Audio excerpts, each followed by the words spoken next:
Here we have our embryo, and this yellow structure is that gut tube. You can see in purple here the mesonephros, the green structures are the gonads, and we also have the sex cords in there as well. So the germ cells that will eventually go on to form the sperm or the oocytes are actually formed within the yolk sac, and they travel into the hindgut and travel up towards the gonads, and then they go into the sex cords within those gonads on either side. So starting off by looking at the development of the testes in the male reproductive system. The green structure that we have here is the paramesonephric duct or tube. The pink one is the mesonephric. We have the yellow structure, which is the excretory tubes. The white lines are the cords. The gonad is the bulk of the brown structure. And the tunica albuginea is the darker structure surrounding that gonad. So because this is a male, the paramesonephric tube will degenerate, and this is due to that anti-Müllerian hormone that is produced by the sustenicular cells, and this is all due to that SRY gene, which forms the testes determining factor.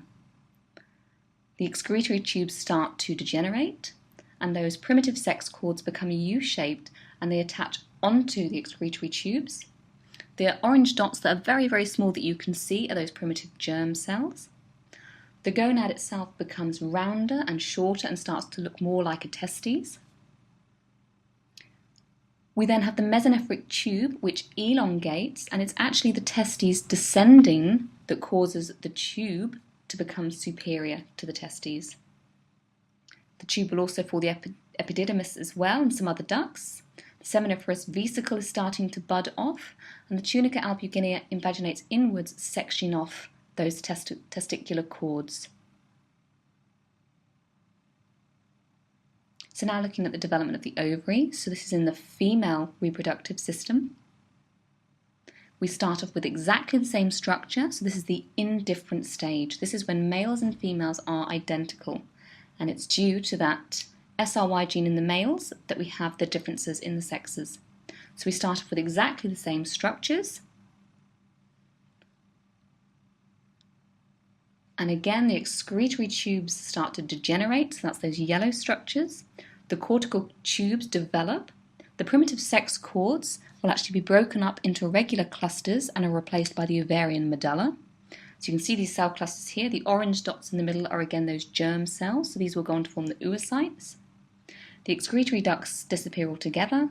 The mesonephric tube will start to degenerate. So this is only present in the males and forms the ducts of the male system.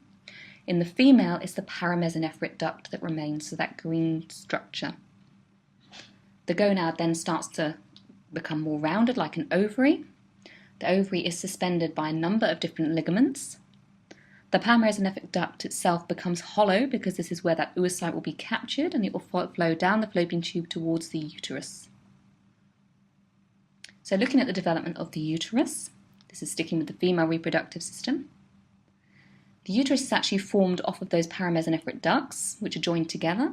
The septum breaks down in the middle, and the uterus stretches and elongates. We also then have the vagina forming, and it's the superior portion of the vagina which is also a part of that paramesonephric duct system. The inferior portion is not.